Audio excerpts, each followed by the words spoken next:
Good afternoon, good evening, and welcome. This is the Black Power Hour, hosted by Boss Lady J. In the studios with me today, I have Mr. Steven Biko.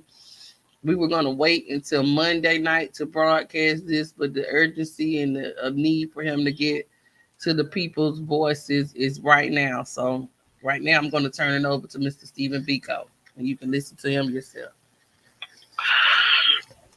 Revolutionary greetings, brothers and sisters. This is your brother and comrade in struggle, Steven Biko, the former Minister of Defense for the New Black Panther Party chapter, Washington, D.C.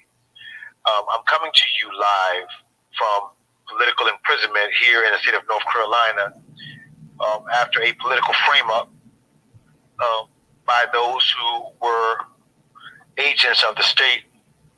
They worked diligently to arrest another voice for the suffering of black people. We know that this is nothing strange for us. We know that whenever a voice emerges from the masses that speaks to the hurt, speaks to the legitimate aspiration of the masses to breathe free, be free, and share in the fruits of liberation, the schemes and the machinations begin to turn the wheels of treachery, to turn the wheels of treason within the movement to rob the people of that voice.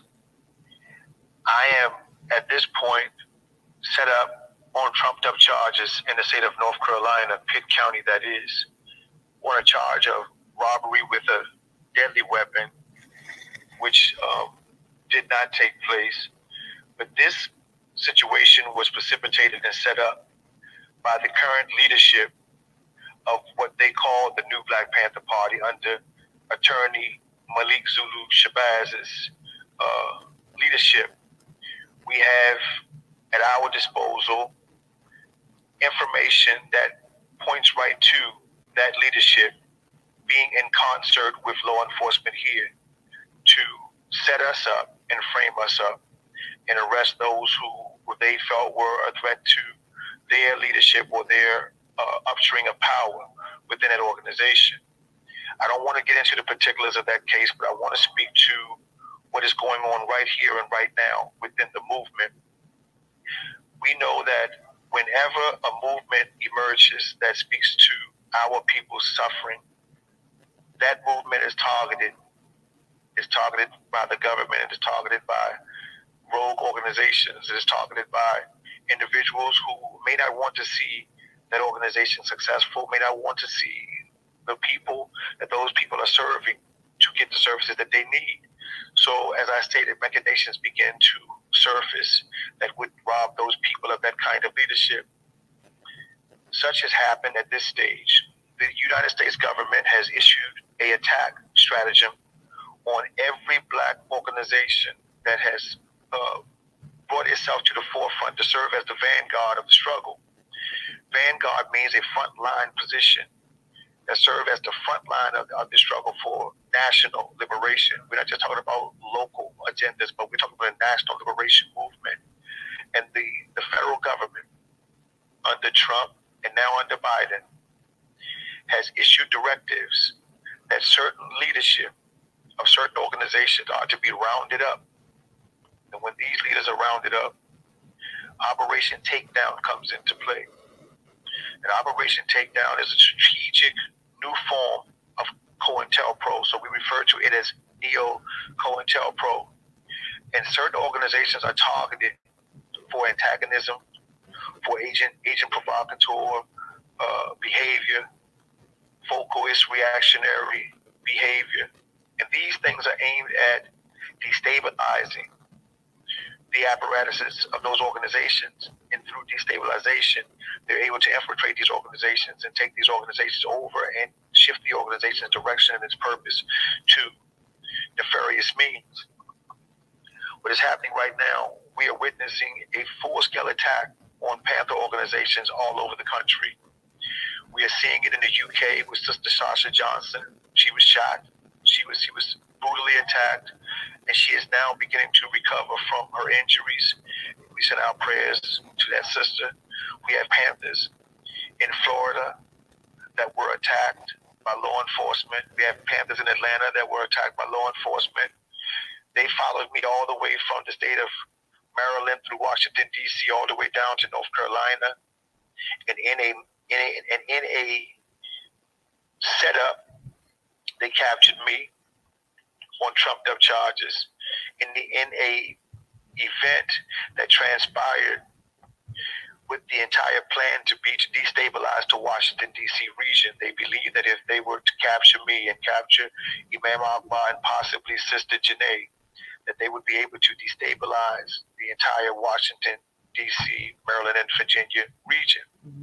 However, Sister Janae saw the plot as it was unfolding, and she told us to stand down and not to respond when a distress call came out to us at the event that we were at. I went to the distress call. I didn't obey the order. And I went to the distress call, and as a result of me going to the distress call, I walked right into a setup. I walked right into a frame-up. And when I walked into the frame-up, some things happened after we departed the scene. A comrade had a weapon drawn on him by a store owner, a merchant. So he came to us for assistance, and we went to investigate the matter. I destabilized the situation, and I entered into a dialogue with the store owner to ensure that that kind of behavior wouldn't happen again. So after that happened, we departed the premises, and then in departing the premises, the store owner pursued us with law enforcement, and we were pulled over. And that's when everything began to unfold. When they arrived at the vehicle, they already had my name. Prior to even asking for my identification, they had already had my name. And they had already had me singled out as the culprit in this scheme, in this plan, in this setup. We found out later on, without giving too much detail, we found out later on that the entire plan was put in place by the current regime of the New Black Panther Party under Malik Zulu Shabazz and the Washington chapter of the New Black Panther Party under a sister who was the chairman there, and her lieutenant, as well as the Southern Regional Commander, King J. They all were in this plot to wrap me up, wrap Imam Akbar up, and wrap Sister Janae up in a plot to get us arrested on trumped up charges, to get us out of the way so that they could take over the New Black Panther Party without there being any formidable resistance. We understood that these kind of things happen, and we do understand that these kind of things happen. What I am concerned about at this present moment is not so much what is happening to Biko, but what I'm concerned about right now is that each and every one of you understand that we are at war. We are at war with internal enemies. We are at war with external enemies. We're at war with a government that is imperialistic, that is hegemonial, and that has a plot and a plan in place to destabilize us, to neutralize us, and possibly set us up for assassination. But this cannot be done and brought into fruition without the assistance of those that are close to us, those that call themselves allies and those that call themselves comrades. They aid and assist the government in their plot to attack and get rid of certain Panthers, get rid of certain black leaders, get rid of certain black liberation movements and grassroots organizations that don't serve their own purpose. We don't have much time on this introduction, but I will be calling right back, sister. We'll be calling right back to continue this dialogue. And I want to address my mental condition right here, right now, at this stage in my detention, and what is going on inside of these facilities to those of us who are political prisoners. And I want to send a clear message to the movement so that everybody that is under these kind of conditions will know that they have a brother and they have a comrade that understands where they are. And I also want to speak to those individuals who have been our supporters and who have aided and assisted in the Steven Biko Defense Fund. Right now, we're ready to get off of here so I can call in and I can get on the phone and I can discuss everything with you at that point. All right, Black Power, y'all. Just stay tuned. He's gonna call back, and I'll go live from my other phone so you can hear the interview and everything like that. So just stay on the line. I might have to end this live. I'll end this live and come back on another, but we're still streaming live on through StreamYard. So just hold on. I know I don't have no makeup on.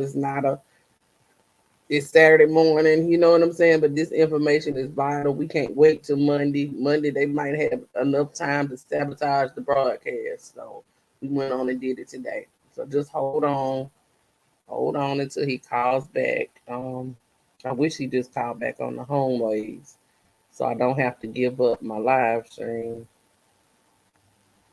Um, but this is just, I want y'all to understand that this is not about me.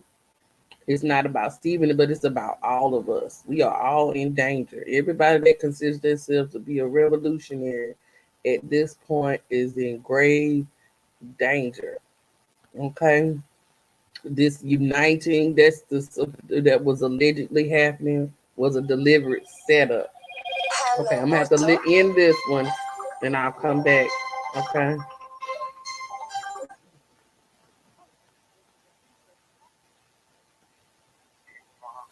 Okay, so we're live still.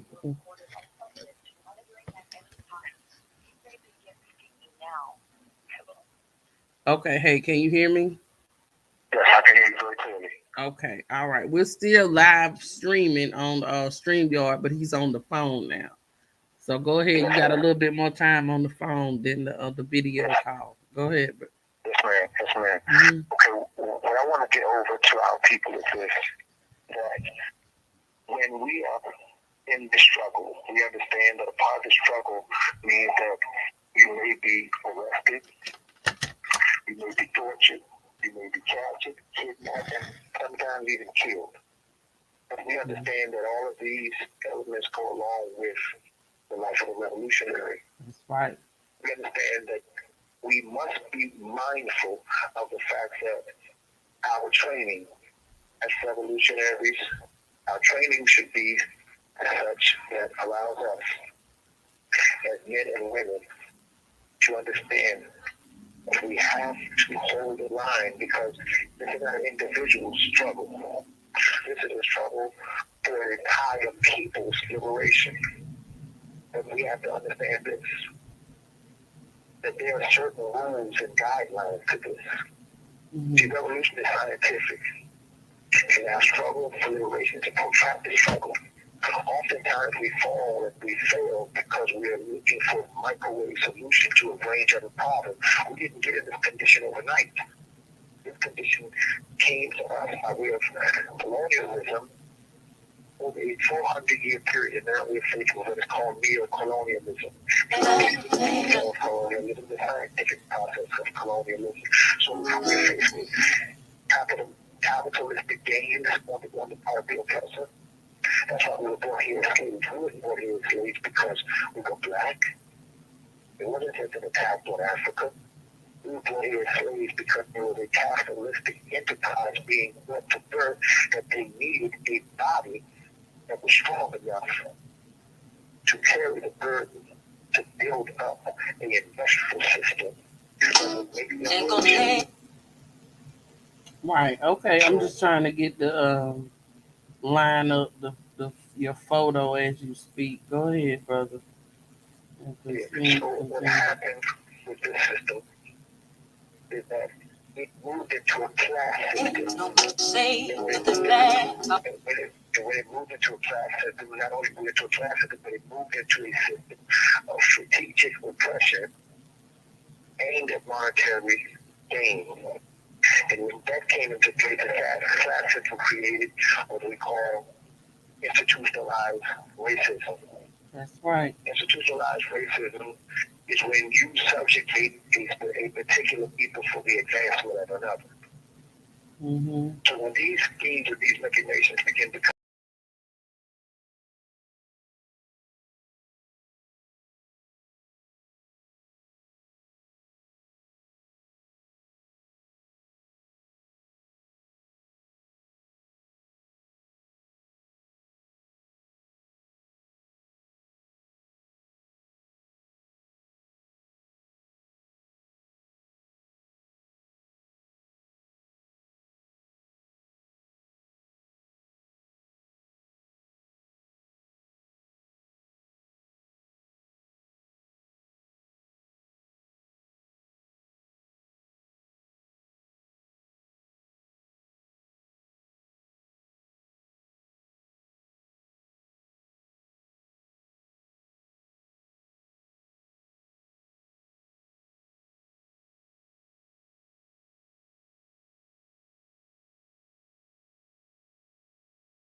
So that as people are resisting oppression, they are instituting change along the way.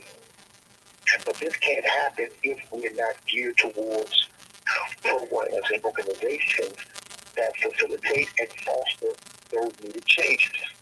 Mm-hmm. We can't fight racist institutions with racist institutions. Let Absolutely me say not. that again. Let me say that again. Because I need us to understand where we fail. Mm-hmm. The Black Power is more than a slogan. We have reduced Black Power to a slogan. And in the reduction of it to a slogan, we have taken Black Power away from its intent to create programs that empower our people, that empower the drive towards self-determination, the drive towards economic independence, political uh, uh, uh, uh, uh, independence, and economic stability, and cultural self-definition. We've taken it away from that, and we're trying to reduce white supremacy with black supremacy. Correct. We're So, trying to Mr. replace. Biko, I'm going to just show a video clip right here from you in Elizabeth City, North Carolina, when you at the protest. And this is why we know for sure that Stephen was targeted. This is what we want you to understand. This was not a coincidence. It wasn't just like people went to go start something. He was actually targeted by the state of North Carolina and Yes, conspired ma'am. with Malik Zulu Shabazz, okay, and King J, and various others in the leadership of the new Black Panther Party. He was a direct Yes, threat to what they had planned to do to all of us. Okay, let's yes, clear that up. yes, So I'm yes. going to show you. When, Wait a minute, hold on. Don't say nothing else. yes, I'm ma'am. going to show this video to them because some of them may not have seen this. Okay, so just Yes, hold, ma'am. hang tight, y'all, hang tight. I'm gonna let you see the outcry from the community when Stephen began to speak. This shit gonna turn a whole nother way. You have a clear warning coming from me, the representative of the new Black Panther Party. And Rick Kelly, Elizabeth City, North Carolina. If you don't release the tape to the people, we're gonna turn this shit a whole nother direction. A direction we know you ain't ready for. So release this goddamn tape. Give the people justice. Give them justice. You murder us in the streets, in cold blood, like we're nothing. And you expect us to be quiet instead of idly by and just marching the goddamn streets? We ain't no goddamn choir. This ain't no goddamn song and dance.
Just taking back a moment to that day, and he's calling in right now. So hold on. This is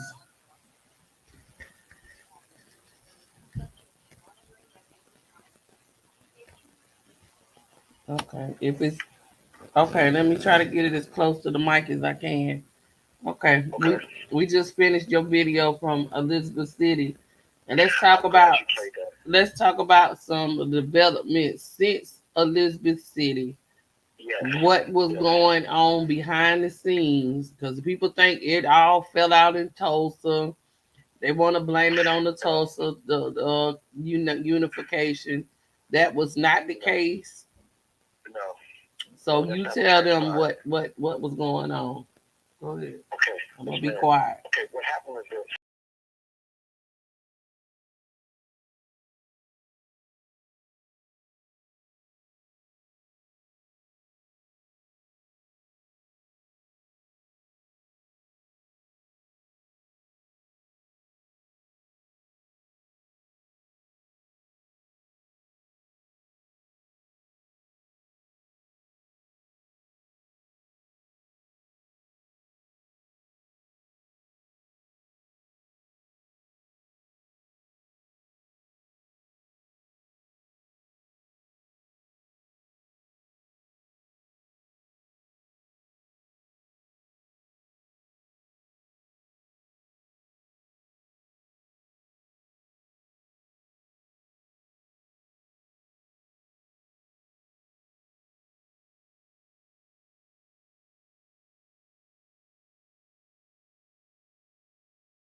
Okay. He told people not to give. He told my friends not to give us one dime to help get Stephen out of prison. He's telling everybody else in the New Black Panther Party not to give us one dime to help get Stephen out of prison. What is the point of being a part of an organization that is going to willfully throw the comrades to the wolves, regardless of the situation? No comrade left behind. Let's talk about that, Stephen. Let's talk about how the things that happened during that time in Elizabeth City. Now, I mean, I'm in Washington, North Carolina. Go ahead, because we ain't got that much time. After we left Elizabeth City, all roads led to Tulsa. Mm-hmm. We walked into a situation similar to the abandonment that we suffered in Elizabeth City and the disappointment that the people had toward the Black Panther Party, not toward us individuals because they know that we love them, but because of the discontent that they had toward being stood up. And they begin to have a sour taste in their mouth whenever the word Black Panther was mentioned. So we did our best to try to correct that and try to fix that. Spent so many nights on my knees praying to Jesus. I'm elated. Hold on. Ladies, you know I couldn't hold on, Steve. Okay, I was playing my song. That's my man. That's my man. Y'all gotta understand this is my man, not just my man. This is my comrade. This is my minister of defense. And we have been in the background for a long time observing the things that were going on in the party. And when Stephen decided to come into the party, it was not to come into the party to take over the party, but to swing us in the direction that we needed to be going, striving towards. We had gotten all off course with all this ideology and going across the country and doing things, but nobody had any programs developed. Nobody was actually reaching into the communities that we were going into, other than for a camera opportunity. That's just poverty pimping. That is not beneficial to the people whose neighborhoods that we live in. So we would advise you all to to be cautious and be aware of these people coming into your neighborhoods and trying to get your people to come out of their houses and their homes and join with them because they're walking into a trap, pretty much. They're walking into a trap. What I need to understand is this. We are embarking upon at this stage in the struggle very critical times. And a lot of setups are happening right now because behind the scenes the government is twisting certain individuals' arms. They're selling our people out because they can't stand the pressure of their arms being twisted. They call themselves revolutionaries in the public. They call themselves leaders of the public, but none of our people collectively chose these individuals as their leaders. So these individuals are coming after their self-appointed leaders. They haven't been a consensus among the people to see if the people are supporters of them leading them anywhere. Then they're galvanizing these young people with false hopes and promise dreams of the tomorrow that they will probably never see. They want to have gang summits. These things called gang summits. Let us look at this thing and let's look at this thing very, very critically. Hurry up. We running out of time, babe. Okay, I'll call back. No, I just want you to get your point across so I can Okay. I understand. You have to understand this. Juneteenth was designed strategically to neutralize Washington, D.C. and the Mid-Atlantic region of the Black Panther Party because the Mid-Atlantic region and the Black Panther Party in Washington, D.C. stood in opposition to the corrupt practices that were going on within the new Black Panther Party and the Malik Solution Plan. So prior to going into Elizabeth City, Malik sent King J into Elizabeth City, into Washington, North Carolina, to sow seeds of dissension between us and those Panthers who were in that town. So they painted a picture of us as being the enemy. Yes, they did. And they convinced that chapter of the Black Panther Party to act in concert with them to set a situation up, knowing that we are passionate about each other and knowing that we're passionate about our people. So they created a situation where this brother would be threatened, knowing that they would not support him once he came to them and tried to address his grievance with them. I'm gonna call you right back, sir. Okay, all right. So I'm gonna play this little clip that I'm playing some of your videos and stuff. So just call back. Call back on the video call because that was working. I can go for the closeout and I can record it from my other phone. Okay. All right. Black Power. All power to the people. Mhm.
Back online with Steven Biko. See y'all later.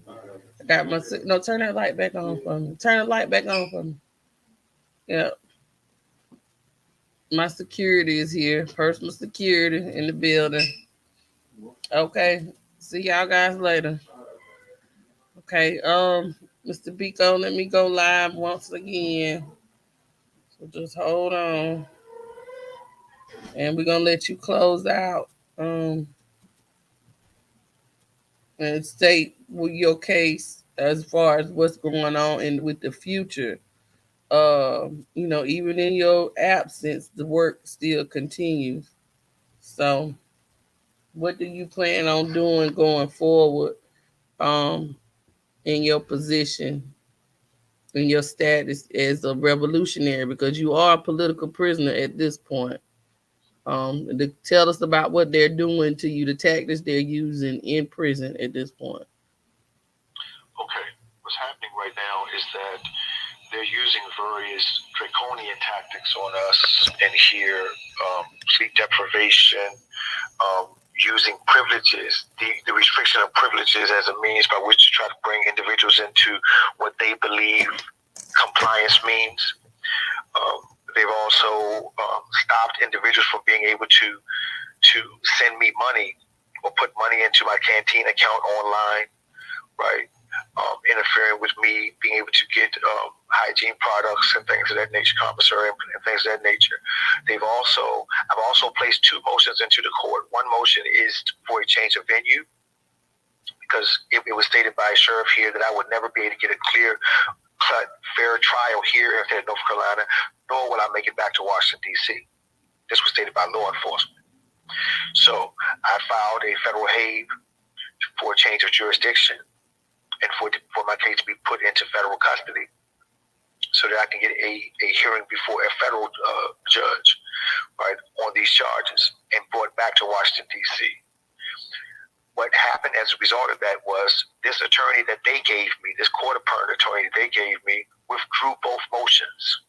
Now, we know legally, if I put a motion into the court, if I filed a motion or a petition into the court, I'm supposed to be the one that argues that motion because I'm the one that put the motion into the court.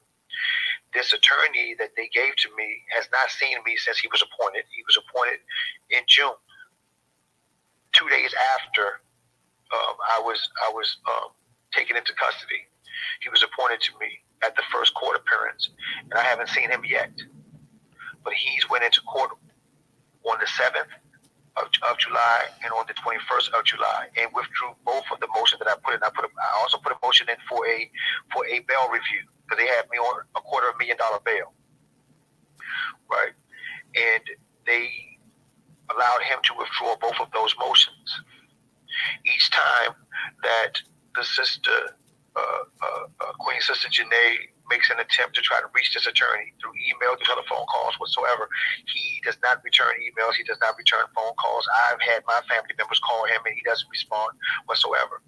So now they have this court date set up for August the 25th here in Pitt County, and they're not honoring the petitions that are being put in. They have a law set up here stating that if you have legal counsel, that you can't file motions yourself, even if you don't have faith and confidence in your legal counsel to act in your best interest or do what is best for you in terms of your legal case. He still has the power and the authority to remove motions that you put to the court and act on your behalf, even if you tell the court that he's ineffective assistance.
You turn around. Okay. I mean, you got any questions you want to ask? Don't. If you do, I can add you back on. You turn around. Okay. I mean, you got any questions you want to ask? Don't. If you do, I can add you back on. Okay. I don't know what.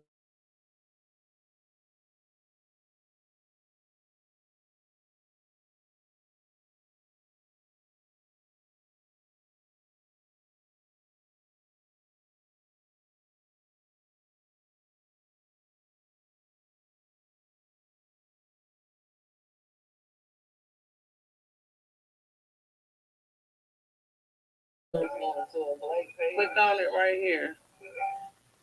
Click the link and you